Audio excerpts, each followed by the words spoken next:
2023 সালের জুলাই মাসে লন্ডনের উইম্বলডনের একটি স্কুলে শিক্ষাবর্ষের শেষ দিন উপলক্ষে আনন্দঘন পরিবেশে একটি টি পার্টির আয়োজন করা হয়। স্কুলের মাঠে শিশু, অভিভাবক ও শিক্ষকরা একসঙ্গে সময় কাটাচ্ছিলেন, কিন্তু সেই আনন্দ মুহূর্তেই ভয়াবহ ট্র্যাজেডিতে পরিণত হয়। হঠাৎ একটি ল্যান্ড রোভার স্কুলের সীমানা প্রাচীর ও বেড়া ভেঙে মাঠের ভেতরে ঢুকে পড়ে। গাড়িটি সরাসরি সেখানে সমবেত মানুষদের উপরে উঠে যায়। ঘটনাস্থলে সৃষ্টি হয় আতঙ্ক ও বিশৃঙ্খলা। এই দুর্ঘটনায় প্রাণ হারায় 8 বছর বয়সী দুই শিশু সেলেনা লাও ও নুরিয়া সাজ্জাদ। তারা সেদিন অন্য সবার মতোই শিক্ষাবর্ষের সমাপনী অনুষ্ঠান উপভোগ করছিল। এই ঘটনায় আরও কয়েকজন আহত হন। আহতদের মধ্যে ছিলেন নুরিয়ার মা, আরও 2 নারী, 2 8 বছর বয়সী শিশু, এক 7 বছর বয়সী শিশু এবং মাত্র 7 মাস বয়সী একটি শিশুও। দুর্ঘটনার পরপরই পুলিশ তদন্ত শুরু করে। গাড়িটির চালক ছিলেন ক্লেয়ার ফ্রেমেন্টাল। তদন্তের এক পর্যায়ে প্রসিকিউটররা সিদ্ধান্তে পৌঁছান তার বিরুদ্ধে ফৌজদারি অভিযোগ আনা হবে না। তাদের মতে, দুর্ঘটনার সময় তিনি মৃগীরোগজনিত খিঁচুনিতে আক্রান্ত হয়েছিলেন, ফলে গাড়ির নিয়ন্ত্রণ হারিয়েছেন। এই সিদ্ধান্ত নিহত শিশুদের পরিবারকে হতাশ করে। তারা সিদ্ধান্ত নেন ঘটনাটির পূর্ণ তদন্ত ও জবাবদিহি প্রয়োজন।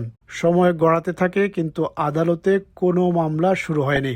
এরই মধ্যে দুর্ঘটনা তদন্তে মেট্রোপলিটন পুলিশের ভূমিকা নিয়েও প্রশ্ন ওঠে। পরে নিহত 2 শিশুর পরিবারের কাছে পুলিশের পক্ষ থেকে ক্ষমা চাওয়া হয়। পাশাপাশি পুলিশের তদন্তে জড়িত 11 জন কর্মকর্তার আচরণও আলাদাভাবে পর্যালোচনার আওতায় আনা হয়। অবশেষে 2026 সালের মে মাসে পরিস্থিতির পরিবর্তন ঘটে। প্রসিকিউটররা আগের সিদ্ধান্ত পুনর্বিবেচনা করে ক্লেয়ার ফ্রেমেন্টালের বিরুদ্ধে অভিযোগ গঠনের সিদ্ধান্ত নেন। তার বিরুদ্ধে বিপজ্জনকভাবে গাড়ি চালিয়ে 2 শিশুর মৃত্যু ঘটানো এবং আরও কয়েকজনকে আহত করার অভিযোগ আনা হয়। এরপর প্রায় 3 বছর পর প্রথমবারের মতো তিনি আদালতে হাজির হন।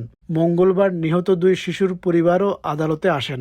আসার পথে তোলা ছবিতে সেলেনার মা-বাবাকে সামনের সারিতে এবং নুরিয়ার বাবা-মাকে পেছনের সারিতে দেখা যাচ্ছে। দীর্ঘ অপেক্ষার পর অবশেষে তারা মামলার আনুষ্ঠানিক অগ্রগতি প্রত্যক্ষ করার সুযোগ পেলেন। মঙ্গলবার সংক্ষিপ্ত শুনানিতে ক্লেয়ার ফ্রেমেন্টাল শুধু নিজের নাম, জন্ম তারিখ ও ঠিকানা নিশ্চিত করেন। তিনি কোনো অভিযোগের বিষয়ে দোষ স্বীকার বা অস্বীকার করেননি। তার আইনজীবী স্বাস্থ্যগত সমস্যার কথা উল্লেখ করে অনুরোধ করেন যেন তাকে কাঠগড়ায় না দাঁড় করিয়ে আদালত কক্ষের ভেতরে বসার অনুমতি দেওয়া হয়। আদালত সেই অনুরোধ মঞ্জুর করেন এবং প্রসিকিউশনও এতে আপত্তি জানায়নি। মামলার পরবর্তী শুনানি আগামী মাসে লন্ডনের ওল্ড বেইলি আদালতে অনুষ্ঠিত হবে। এর আগে তার আইনজীবী জানিয়েছেন, ক্লেয়ার ফ্রেমেন্টাল তার বিরুদ্ধে আনা সব অভিযোগ অস্বীকার করবেন এবং নিজেকে নির্দোষ দাবি করবেন। 3 বছর আগে স্কুলের আনন্দঘন অনুষ্ঠানে ঘটে যাওয়া সেই মর্মান্তিক ঘটনার বিচারিক প্রক্রিয়া এখন নতুন এক পর্যায়ে প্রবেশ করেছে।